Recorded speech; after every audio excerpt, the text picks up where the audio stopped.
Attention, les lignes qui suivent contiennent des traces de liberté d'expression, d'humour non subventionné et de nostalgie non validée par l'ARCOM. Si vous êtes sensible aux nichons des années 80 ou aux enfants qui respirent sans casque, fermez cette page et allez caresser une licorne en plexiglas. J'ai voulu mettre des vraies images, hein, des belles photos bien crades comme on aimait. Véronique et Davina qui se frottent les fesses sous la douche. La pub Myriam qui enlève le haut et le bas en 4x3. Moi, à 8 ans, debout sur la plage arrière de la R5 pendant que mon père klaxonne les camions. Les fléchettes géantes dans la gueule. Jean-Charles qui hurle Pain, pom, nut, nut à 5 heures du matin. Mais non, impossible. Parce que visiblement, en 2025, pour avoir le droit de montrer un nichon ou un gosse sans casque, il faut cotiser chez LFI, faire l'amour à des cailloux bioéquitables, signer une charte où tu jures que t'as jamais ri à une blague de Colaro. Moi je suis juste un abruti qui préfère les vraies femmes au statut de sel et les vrais souvenirs aux contes de fées en mousse. Donc j'ai zéro passe-droit. Résultat, vous aurez que des images absurdes, floutées, censurées, avec des barres noires partout et des licornes qui chient des arcs-en-ciel pour cacher le vide. Non maman, non ma femme, non mes filles, je ne fais pas un AVC. Je suis juste en train de crever de rire devant cette époque où même Inia a plus peur d'un téton que moi quand je voyais un zombie se faire découper en rondelles à 11 ans. Merci, bisous, et vive les années 80, putain. Putain, moi je te parle en vrai, avec ma voix de mec de 45 balais qui a grandi dans les années 90-2010 en banlieue de Metz, et je te jure que si tu balances ça aujourd'hui, on me retire la garde direct. À l'arrière de la R11 de mon père, on était quatre. Moi, mon frère et deux potes. Pas de ceinture, il y en avait même pas. On se battait debout sur la banquette, on grimpait sur la plage arrière, on passait la tête par le toit ouvrant en roulant à 130 sur l'A31. Mon père freinait sec, on volait tous en avant, on se cognait la gueule contre les sièges, on rigolait.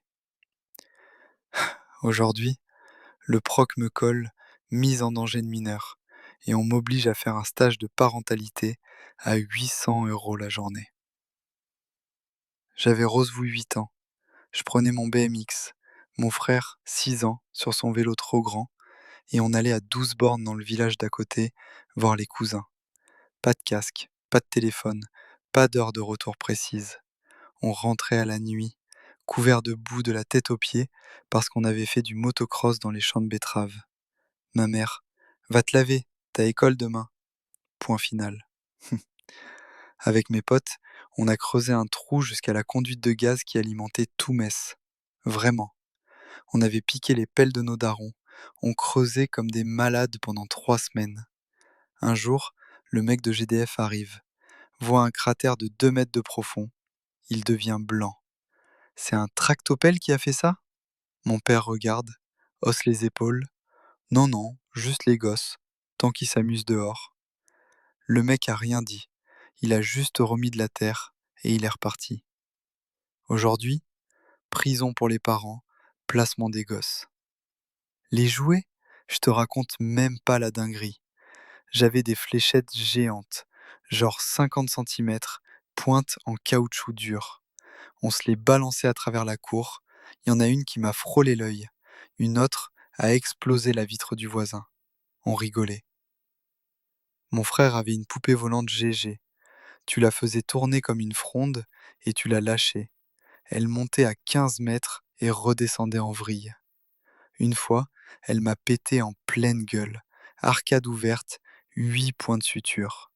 Ma mère, t'as qu'à faire attention. Les claques-doigts en métal. Tu les roulais, tu claquais sur le poignet de ton pote. Ça faisait un bruit de fou. Un jour, un gars de l'école a mal plié le métal. Il s'est tranché net le tendon. Hôpital, point de suture, et on a continué à en acheter. Les pistolets à flèches avec ventouse qui partaient au bout de 2 tirs. Après, c'était des pointes dures. On se tirait dessus à bout portant dans la chambre. J'ai encore une cicatrice sur le front. On faisait péter des pétards Le Tigre dans les boîtes aux lettres. On grimpait sur les toits des garages. On sautait sur des matelas pourris. On construisait des cabanes avec des planches pleines de clous qui dépassaient. On rentrait en sang, en boue, avec des bleus partout. Et nos parents, t'as pas trop mal? Bon, allez, va jouer. On vivait, putain. On tombait, on se relevait, on apprenait. Il y avait zéro hélico parental. Zéro attention mon chéri, tu vas te faire mal. Zéro signalement parce que t'avais une égratignure. Aujourd'hui, je regarde les gosses avec leurs genouillères pour faire du vélo sur le trottoir, leurs casques intégraux, leurs parents qui hurlent dès qu'ils courent trop vite. Et je me dis, merde, on leur a volé leur enfance. Voilà, c'était ma vie, et je regrette rien.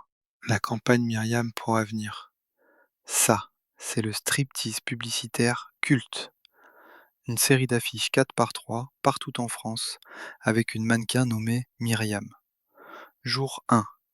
Elle en bikini vert sur fond de mer turquoise, avec le slogan Le 2 septembre, j'enlève le haut. Jour 2. Topless, sein à l'air, fier comme Artaban, et le 4 septembre, j'enlève le bas. Jour 3. Nu vu de dos, cul apparent, et enfin, Avenir, l'afficheur qui tient ses promesses. C'était pour vanter une agence d'affichage, et ça a buzzé énorme.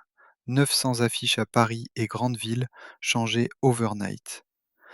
Même à l'époque, il y a eu des plaintes pour outrage aux bonnes mœurs et atteinte à la dignité des femmes, avec des assos qui collaient des cages bleues sur les posters à Lille. Mais ça a gagné un prix de pub en 1982.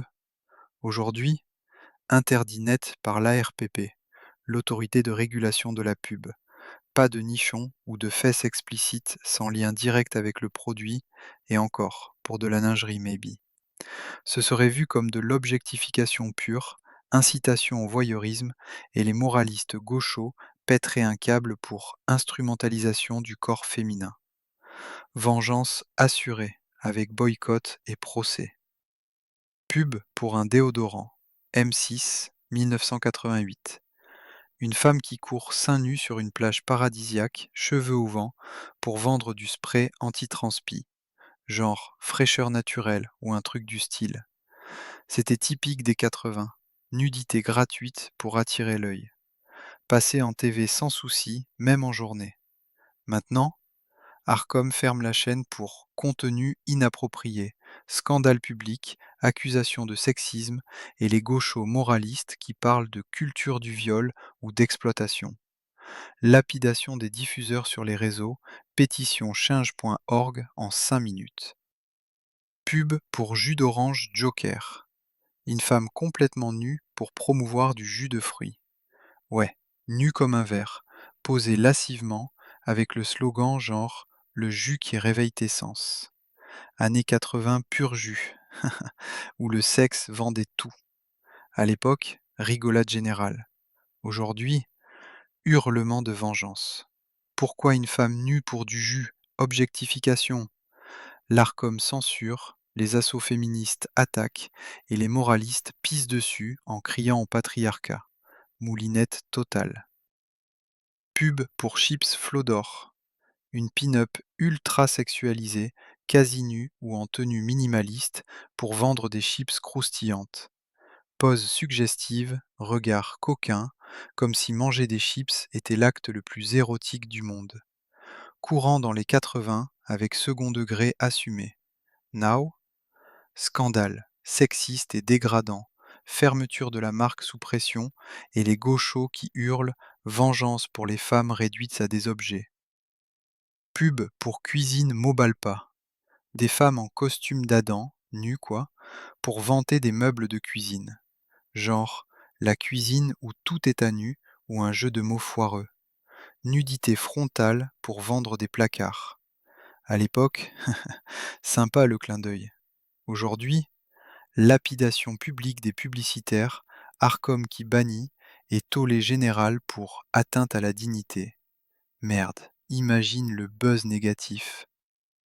Bref, Les 80, c'était cette liberté folle où le nu était partout.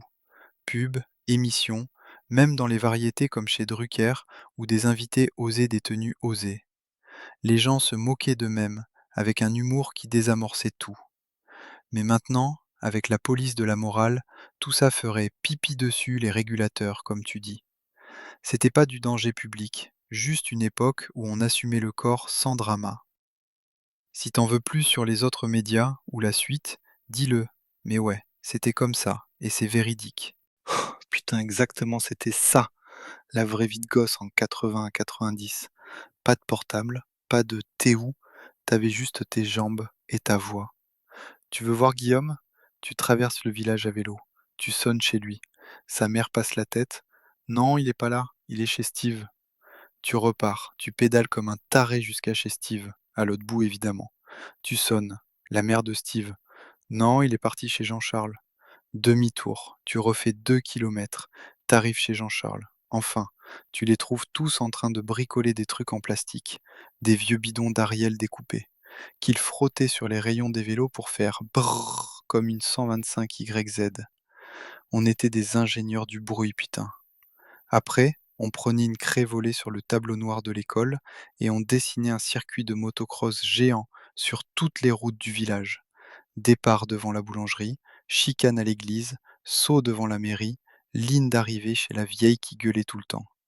Le plus petit du groupe, chez nous, c'était Kevin, 6 ans et demi, monté sur un plot de chantier orange qu'on avait piqué. Il chopait un cône de Lübeck comme micro et il hurlait le commentaire en direct. Et c'est parti pour le Grand Prix de Wappy-sur-Moselle. En tête, le numéro 7, le fou furieux. Attention, il prend le virage de la poste en drift. Et nous, on avait bricolé des pots d'échappement de ouf. On prenait des bouteilles d'eau minérale 1,5 litres, on les coupait, on les fixait avec du scotch marron sur le cadre du vélo et on mettait des cartes à jouer dans les rayons. Ça faisait un boucan d'enfer. Tout le village entendait brap, brap pendant des heures. Les vieux sortaient sur leur balcon. Bande de petits cons! On répondait. C'est le Grand Prix, Pépé! Et puis il y avait Jean-Charles, le Jean-Charles du village. Un peu handicapé, toujours en retard d'une case, mais jamais méchant. À 5 heures du matin, tous les dimanches, il passait devant la fenêtre du vieux monsieur Schmitt et il hurlait à plein poumon. Pimpampan, nut nut, pimpampan. Le vieux ouvrait sa fenêtre en pyjama. Jean-Charles, bordel, il est 5 heures. Et Jean-Charles, tout fier, c'est les pompiers, t'as pas le droit de les empêcher d'exister. Toute la rue éclatait de rire. Même le vieux finissait par rigoler. On l'adorait, Jean-Charles. On lui donnait des bonbons. Il nous suivait partout avec son cri de guerre. On s'éclatait, putain, vraiment. Pas de parents qui te couraient après. Pas de attention, tu vas tomber. Pas de mets ton casque. Juste des vélos, des bouts de plastique, de la craie, du bruit, des conneries et des potes. Et on rentrait le soir, les genoux en sang, les mains noires, la voix cassée à force de hurler Pimpampan, nut nut avec Jean-Charles.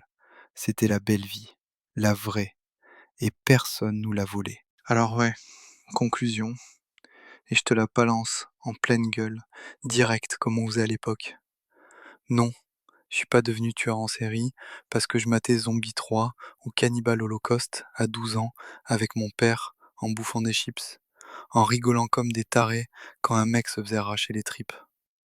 Non, je n'agresse pas les femmes dans la rue parce que j'ai vu Véronique et Davina se savonner les nichons le dimanche matin.